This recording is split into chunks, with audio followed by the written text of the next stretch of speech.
갈라디아서 2장 20절 말씀입니다.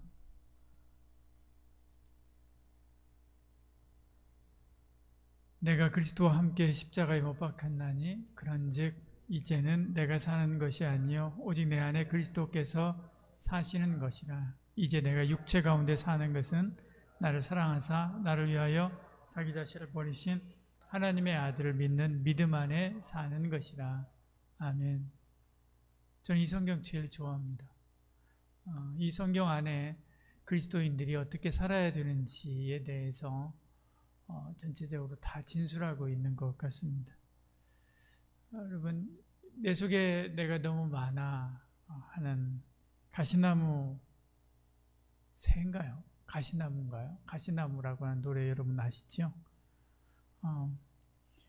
내 속엔 헛된 바람들로 당신의 편할 곳이 없네. 내 속엔 내가 어쩔 수 없는 어둠, 당신의 쉴 자리를 뺏고 내 속엔 내가 이길 수 없는 슬픔, 무성한 가시나무 숲 같네. 그렇게 이야기합니다. 가수이면서 시인인 하덕규 씨의 가시나무라고 하는 노래입니다. 이분이 목사입니다. 목사님이 됐습니다. 그래서 내 속에 내가 너무 많다라고 하는 말은 하나님이 머물 공간이 없다라고 해석을 해도 무리가 없습니다.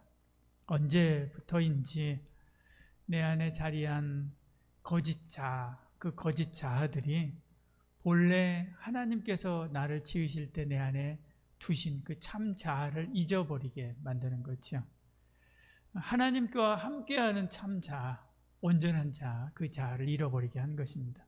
내 안에 욕망이, 내 안에 상처가, 내 안에 근심이, 내 안에 아집이 가시나무 숲을 이루어서 하나님을 쉬지 못하게 한다. 성령께서 내 안에 와서 거하시잖아요. 근데 성령께서 쉬게 하지 못하신다. 하나님이 쉬게 하지 못하신다. 그런 이야기입니다. 여러분 안에 위장된 자아가 몇이나 있습니까? 쉽게 그냥 생각해 봐도 내 안에 공부하는 나가 있고요. 놀고 싶은 나가 있고 마음대로 살고 싶은 나가 있고 여럿의 나가 있습니다. 우리는 매일 그런 여러 나와 함께 싸우며 살아가고 있는 거죠. 해야 할 일과 하고 싶지 않은 일, 그것을 부추기는 서로 다른 자아가 싸우고요. 바른 길과 재미있는 길, 그것을 부추기는 서로 다른 자아가 내 안에서 싸웁니다. 주고자 하는 마음과 빼앗고자 하는 마음이 내 안에서 싸우는 것이죠. 끊임없이 그래서 내 안에서 갈등합니다. 그 내면의 혼란 어떻게 잠재울 것인가, 오늘 이 말씀을 함께 보기를 원합니다. 갈라디아서 2장 20절에 놀라운 고백을 하죠. 내가 그리스도와 함께 십자가에 못 박혔나니 그런데 이제는 내가 사는 것이 아니요 오직 내 안에 그리스도께서 사는 것이라, 이렇게 말씀합니다. 단순한 비유가 아니라 자아가 완전히 바뀌었다라고 하는 것입니다. 내 자아의 교환이지요. 함께 십자가에 못 박혔다라고 하는 말은 하나의 단어입니다. 원문에 보면 하나의 단어로 되어 있습니다. 시스타우로오라고 하는 단어입니다. 시스타우로라고 하는 단어입니다. 저도 잘 모릅니다. 책에 이렇게 써 있습니다. 그리고 성경에 이렇게 되어 있습니다. 단순히 고난을 경험했다라고 하는 것이 아니라 함께 죽었다, 같이 매달렸다라고 하는 의미입니다. 그런 의미의 단어입니다. 예수님의 십자가 사건에 내 자아가 함께 달려서 같이 세트로 묶여서 죽었다라고 하는 뜻이 있지요. 그렇게 내 자아가 죽었습니다. 내 안에 있는 여러 자아들이 다 죽었습니다. 라고 하는 고백인 것입니다. 지금 여러분의 중심에는 누가 있습니까? 예수 그리스도께서 있습니까? 누가 결정을 합니까? 누가 방향을 정합니까? 누가 여러분의 우선순위를 정합니까? 여러분의 속에서 누가 정합니까? 당연히 그렇게 이야기하겠죠. 내가 하죠. 당연히. 내가 하는 것 같지만 사실은 내가 하는 일들 사실 별로 없습니다. 여러분 하루 일과 한번 생각해 보십시오. 여러분이 자원해서 기쁜 마음으로 하는 것이 몇 가지나 되는가? 대부분 무엇인가에 의해서 강요되어서 하는 것들이 많습니다. 그래서 아침에 출근하기 싫어서 막 버티죠. 내가 하기 싫은 말을 하고 내가 하기 싫은 표정을 짓고 내가 하기 싫은 행동을 하게 하기도 합니다. 상사의 비율을 맞추기 위해서 웃기지도 않는 아재 개그에 장단을 맞춰주기도 하고요. 그러고도 또 그렇게 사는 내가 또 싫어지요. 자괴감이 듭니다. 내가 없습니다. 껍데기만 남아 있는 것 같은 것을 퇴근하고 집에 들어오면 그런 걸 느낄 때들이 여러분도 이제 살다 보면 생길 것입니다. 지금도 그런 걸 느끼고 있다면 좀 슬픈 일이긴 하지만 그렇습니다. 가장 자유로운 젊은 친구들, 여러분들도 마찬가지입니다. 내가 한다, 내가 결정한다, 내가 주장하는 그 젊은이들, 그 젊은이들도 마찬가지로 불안해하기를 마찬가지입니다. 나는 나답게 사는 거야. 내가 결정할 거야. 오늘 강의 들어가는 거 안 들어가는 거 내가 결정하는 거지. 나 오늘 강의 들어가기 싫어. 오늘 째고 그리고 놀지요. 그러면서도 정작 내가 누구인지 사실은 잘 모릅니다. SNS의 비교 속에서 다른 사람 흉내내고 따라합니다. 따라쟁이 하는 거죠. 나를 만들고 나를 나답게 표현한다고 연출을 하지만 그게 진짜 나인지, 그게 진짜 나를 표현하고자 하는 것인지, 혹은 누구하고 경쟁 심리에서 그렇게 하는 것인지, 혹은 유행을 따라가는 건지 사실은 나도 잘 모릅니다. 그리고 그 모호함은 더 큰 공허함으로 우리 가운데 이어지게 되지요. 내가 나를 운전하고 싶은데 내비게이션이 없는 것입니다. 내 지도가 없습니다. 내 나침판이 없고요. 내 목적지가 없습니다. 어디로 가야 되지? 내 인생의 목표가 어디지? 내 인생의 끝이 뭐지? 내가 원하는 게 뭐지? 잘 몰라요. 나도 잘 몰라요. 내가 그것을 위해서 살고 싶은데 잘 몰라요. 그러면서 모든 것을 다 버리고 내가 내 마음대로 해라고 하지만 잘 모르는 것입니다. 어디로 가야 될지 몰라 불안해하는 것이죠. 근데 아이러니는 우리 역사상 그 어느 시대보다도 자율성이 보장된 시대에 우리는 살고 있다는 것입니다. 그리고 가장 보장된 그런 세대이지 않습니까? 여러분들이 인생에서도 마찬가지로 그런 시대일 것입니다. 그런데도 무기력증, 회피적인 삶, 중독이 많습니다. 우울증 때문에 호소하는 이들이 많지요. 내 마음대로 살 수 있고 또 그렇게 사는 것 같은데 불안하고 불행한 것입니다. 왜 그럴까요? 모든 현상의 공통점이 뭐냐면 자기 중심성입니다. 자기 중심성. 내 안에 내가 죽지 않았기 때문에 그런 것입니다. 내가 주인이 되어서 모든 것을 결정하지만 그 결정이 나를 구속하고 있는 것이죠. 그래서 피곤하고 번아웃되고 과도한 자기 몰입으로 인해서 힘을 잃어버립니다. 에너지를 잃어버립니다. 자기 비하, 자존감 저하, 타인의 인정에 의존하는 그런 감정, 하나님의 뜻과 단절된 삶, 기도와 말씀이 오히려 불편한 그런 삶을 살도록 만드는 거죠. 이 모든 고통은 내가 주인된 삶의 자연스러운 결과입니다. 내가 주인이다라고 주장하면서 나를 내 마음대로 막 이끌어가려고 하는 그런 삶의 결과물인 것이죠. 여러분 집에서 그런 거 경험할 때 있지 않습니까? 엄마 아빠 없으면 집에서 참 편하게 내가 있을 것 같은데 생각을 하죠. 엄마 아빠 어디 가셨어요? 여행 가셨어요? 2, 3일만 혼자 있어봐요. 집안은 온통 쓰레기 천지가 되고요. 야, 엄마 언제 오시나 그렇게 생각하잖아요. 그와 똑같은 것입니다. 내가 내 마음대로 하면 자유로울 것 같은데 사실은 그렇지 않는 거예요. 오히려 그것이 나를 억압하는 것이죠. 이것이 내 삶의 생활의 현상으로 나타나는 것입니다. 성경은 이렇게 이야기합니다. 이제 내가 육체 가운데 사는 것은 나를 사랑하사 나를 위하여 자기 자신을 버리신 하나님의 아들을 믿는 믿음 안에 사는 것이다. 사신다라고 하는 말은요, 자오라고 하는 말입니다. 현재, 직설법, 능동태입니다. 단순히 예수님께서 내 안에 계신다라고 하는 것이 아니라 능동적으로 예수님께서 살아 역사하신다. 언제? 현재법, 지금 나와 함께하고 계신다. 내가 죽을 때 진짜 내가 살아나는 것입니다.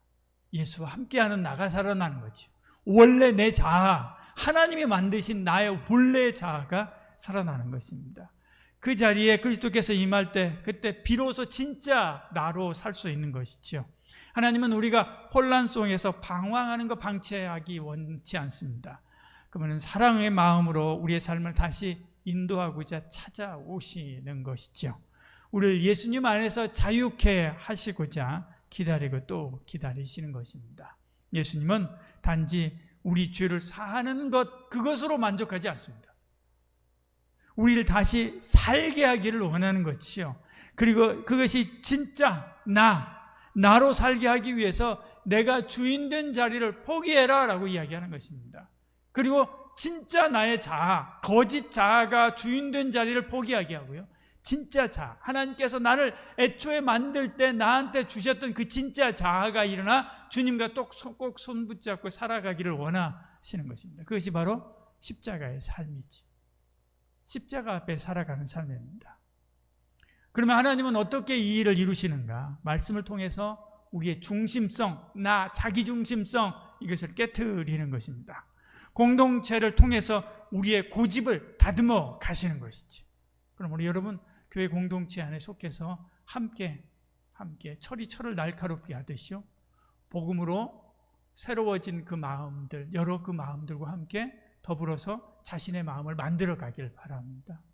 여러 상황에서 예수님께서 우리에게 마음을 주실 때 그 마음, 주시는 그 마음에 순종하시길 바랍니다. 하나님은 외면적인 그런 상황보다도 우리 내면의 주인을 바꾸는 일에 집중합니다. 그것이 더 중요한 일이기 때문에 그렇죠. 예수님은 내 안에 들어오기 위해서 십자가에서 죽으셨습니다. 단지 나를 용서하신 분이 아니라 내 안에 살아계시는 분이시죠. 그리스도께서 내 안에 사신다라고 하는 이 고백은 복음의 절정이고 우리 삶이 가야 될 지향점이기도 합니다. 믿음 안에 산다라고 하는 이 믿음은 단순한 동의가 아니라 내 삶을 맡기는 것입니다. 예수님께 맡기는 것입니다. 자기를 죽이고 주님께 자기를 맡기고 주님과 함께 사는 거죠. 여러분이 죽여야 될 자, 거짓 자, 가짜 자, 그게 뭡니까? 혼자 결정하려고 하는 고집입니다. 하나님께 삶을 맡기지 못하는 불신입니다. 말씀 없이 살 수 있다고 하는 삶의 태도들입니다. 이것이 죽지 않으면 예수님은 여전히 내 마음 문 밖에 있는 것입니다. 요한계시록 3장 20절에 말씀하지 않습니까? 문 밖에서 주님은 계속해서 두드리시는 거죠. 우리는 결심해야 됩니다. 내 삶의 주인 자리를 예수님께 내어드리겠다라고 결심하시길 바랍니다. 말씀과 기도의 자리로 나아오시길 바랍니다. 거기가 예수님 앞에 무릎 꿇는 것입니다. 삶의 크고 작은 모든 결정, 크고 작은, 큰 것뿐만 아니라 작은 아주 사소한 것까지도 주님께 맡기고 의뢰하고 주님과 함께 결정하면서 나가시길 바랍니다. 믿음이라고 하는 것은 자기를 죽이는 것입니다. 믿음은 내 거짓 자아를 죽이고 예수님이 들어오시게 하시고 예수님께서 내 참 자아를 다시금 끌어내서 주님과 함께 손 붙잡고 함께 걸어가는 것이죠. 믿음은 주인의 자리를 주님께 내어드리는 것입니다. 나 중심에서 예수님 중심으로 옮겨가는 것이죠. 그래서 예수님의 생명에 나의 생명을 연결하는 것입니다. 국민일보의 미션 사업본부장인 조민영 씨가 칼럼에서 자기 아버지 이야기를 썼습니다. 최근의 이야기입니다. 아버님은 젊었을 때 트럭 운전을 하셨습니다. 그러다가 이제 한 20년쯤 목수 일을 하셨습니다. 트럭 운전을 하고 목수 일을 하신 남성, 50대, 60대 되신 남성 생각해보면 어떤 이미지가 떠오르지 않습니까? 강인한 그런 이미지지 않습니까? 어느 날 귀갓길에 뇌출혈로 쓰러지셨습니다. 그리고 하루아침에 하나님의 부르심을 받아 갔죠. 그리고 6명에게 장기를 내줬습니다.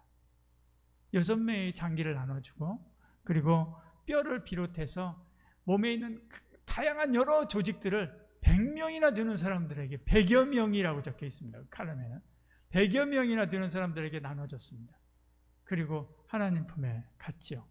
그러면서 이 칼럼에는 그 다음에 장기 기증한 사람들에 대한 이야기 그리고 그들과 인터뷰한 이야기들을 말합니다.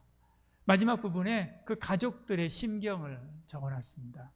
근데 장기 기증은 본인이 이렇게 장기 기증한다라고 서약을 했어도 그분이 이제 이렇게 뇌사 상태가 이러거나 그러면 결정해야 될 때 남겨진 가족들이 또다시 결정을 해야 된다고 그러네요. 그래야 이게 된대요. 근데 그때 가족들이 망설인다고 합니다. 본인은 결정을 했지만, 본인은 결정해서 그렇게 하라라고 하고 해놨었지만, 이제 남겨진 가족도 자녀들은 고민을 하는 거죠. 왜냐하면 돌아가신 아버지의 몸을 난도질하는 거잖아요. 조각내가지고 나누어서 여기저기 다 이렇게 나눠주는 거잖아요. 그러니까 사실 저도 마음이 그럴 것 같아요. 만약에 우리 아버지라고 한다면 저도 이제 하는 거겠지만 망설인다고 합니다. 그렇지만 선택한 사람들이 처음에는 그렇게 고백한다고 합니다. 처음에는 고민했지만 잘한 것 같다. 왜? 고인의 일부가 살아서 어딘가에서 살고 있기 때문에 그래도 잘한 것 같다. 그렇게 이야기한다는 것입니다. 이것은 누구의 생각이기도 합니까? 이 조민영 씨의 생각이기도 합니다. 조민영 씨 여성입니다. 저와 여러분, 우리도 장기를 이식받은 사람들입니다. 저와 여러분 장기를 이식받은 사람들입니다. 예수 그리스도의 심장, 바울이 그렇게 고백하지 않습니까? 내가 예수 그리스도의 심장을 가졌노라 그렇게 고백합니다. 예수 그리스도의 심장을 이식받은 사람들입니다. 예수 그리스도께서 저와 여러분 우리 안에 살아계십니다. 그 예수 그리스도의 심장이 멈추는 순간 우리는 죽는 거죠. 생각해 보십시오. 어떤 사람이 다른 사람에게 실제 심장을 이식을 받아서 살았습니다. 그런데 그 심장을 잘 관리를 안 해서 그 심장이 멈춰버렸습니다. 그럼 어떻게 되는 겁니까? 그 사람 죽는 거죠. 그러니까 그 심장이 잘 뛰도록, 이식받은 그 심장이 계속해서 잘 활동할 수 있도록 관리를 해가는 것이죠. 만약에 그 심장이 멈춰버리면 다시 심장 이식 수술할 수 없기 때문에 그렇습니다. 저와 여러분 마찬가지입니다. 예수 그리스도 심장을 살려내십시오. 그리고 예수 그리스도의 그 마음으로 사는 은혜가 있기를 소원합니다. 이것이 저와 여러분이 건강하게 사는 비결입니다. 예수 그리스도의 심장만 이식받았습니까? 예수 그리스도의 영혼, 우리 이식받은 것입니다. 예수 그리스도의 영혼이 뭡니까? 예수 그리스도의 영이 뭡니까? 성령이죠. 성령을 이식받은 사람들입니다. 그 성령이 내 안에서 왕성하게 살아 활동하게 하고 내 심장, 그리스도의 심장이 내 안에서 멈추지 않도록 십자가 딱 붙잡고 내 거짓 자아가 아니라 참 자아 붙잡고 의지해서 그 참 자아로 주님을 따르는 삶을 살아가는 저와 여러분 되기를 축복합니다. 기도하겠습니다. 사랑이 많으신 우리 하나님 아버지, 우리 가짜 자아, 내가 내 마음대로 산다라고 하니 가짜 자아를 다 버리게 하여 주시고 참 자아, 예수님 안에서 나를 죽이고 오직 주님만을 바라보고 주님을 의지하며 주님과 동행하는 그런 참 자아로 주님과 함께 사는 저희들 되게 하여 주시옵소서. 내 안에 예수 그리스도의 심장이 더 왕성하게, 더 강인하게, 더 활기 있게 뛸 수 있도록 내 모든 삶을 주께 맡기고 의뢰하는 저희들 되게 하여 주시옵소서. 한 주간 십자가로 사는 저희들 되게 하여 주시옵소서. 한 주간 고난주간 특별 새벽기도에 십자가 붙잡고 의지하여 나아가 부르짖어 기도함으로 내 안에 내가 사는 것이 아니라 그리스도께 산다라고 다시 한번 힘차게 고백할 수 있는 저희들 되게 하여 주시옵소서. 이젠 예수 그리스도의 은혜와 하나님의 사랑과 성령의 위로기통 충만하신 놀라운 역사가 내 안에 그리스도로 살기를 소원하는 이제 어쩌면 모든 청년들 머리머리 위에와 한마음 모든 가족 위에 지금부터 영원히 함께 하실지어다. 아멘.